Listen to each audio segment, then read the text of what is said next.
Everyone welcome to my channel my self Tarun. I hope ಎಲ್ಲರೂ ಚೆನ್ನಾಗಿದ್ದಾರೆ ಅಂತ ಅಂದ್ಕೊಂಡಿದ್ದೀನಿ. ನನ್ನ ಚಾನಲ್ನು ಸಬ್ಸ್ಕ್ರೈಬ್ ಆಗಿಲ್ಲ ಅಂದರೆ ಇವಾಗ ಸಬ್ಸ್ಕ್ರೈಬ್ ಆಗಿ ಅಂತ ಹೇಳ್ತಾ ಈ ವಿಡಿಯೋನ ಸ್ಟಾರ್ಟ್ ಮಾಡ್ತಾ ಇದ್ದೀನಿ. ಸೊ ಈ ವಿಡಿಯೋನ ಟಾಪಿಕ್ ಏನಂದರೆ ರಿಜಿಸ್ಟರ್ ಅಂದರೆ ರೆಸಿಸ್ಟೆನ್ಸಿ ಅಂದರೆ ಸಿಂಪಲಾಗಿ ಹೇಳ್ತೀನಿ ಕೇಳಿ. ಸೊ ಉದಾಹರಣೆಗೆ ವಯರಲ್ಲಿ ನಾವು ಇನ್ಸುಲೇಷನ್ ಕಂಡಕ್ಟರನ್ನು ನೋಡ್ಬೋದು. ಸೊ ಅದಾದಮೇಲೆ ಇನ್ನೊಂದೇನಪ್ಪ ಆರ್ಮ್ ಇರುತ್ತೆ, ಪರಮಾಣು ಅಂದರೆ proton, neutron, electron. So proton ಅಂದರೆ ಪ್ಲಸ್, ಎಲೆಕ್ಟ್ರಾನ್ ಅಂದರೆ ಮೈನಸ್.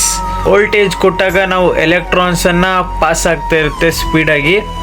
ಸೊ ನಾವು ಏನು ವೋಲ್ಟೇಜನ್ನು ಕೊಡ್ತಿರಲ್ಲ ಆಗ ಪಾಸ್ ಆಗ್ತಾ ಇರುತ್ತದೆ ಕರೆಂಟು.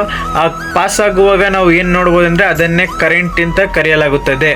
ನಾವಿವಾಗ ರೆಸಿಸ್ಟೆನ್ಸಿ ಅಂದರೆ ಏನು ತಿಳ್ಕೊಳ್ಳೋಣ ಬನ್ನಿ.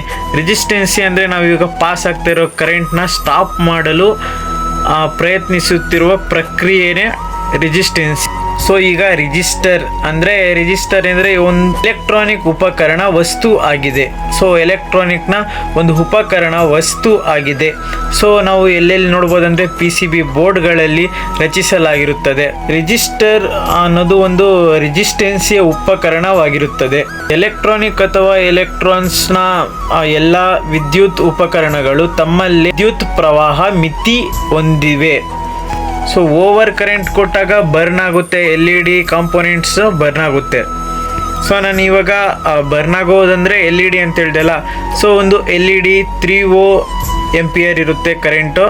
ಸೊ 1 ಆಂಪಿಯರ್ ನಾವು ಕರೆಂಟ್ನ ಕೊಟ್ಟರೆ over current supply that's all burn ಆಗುತ್ತೆ LED.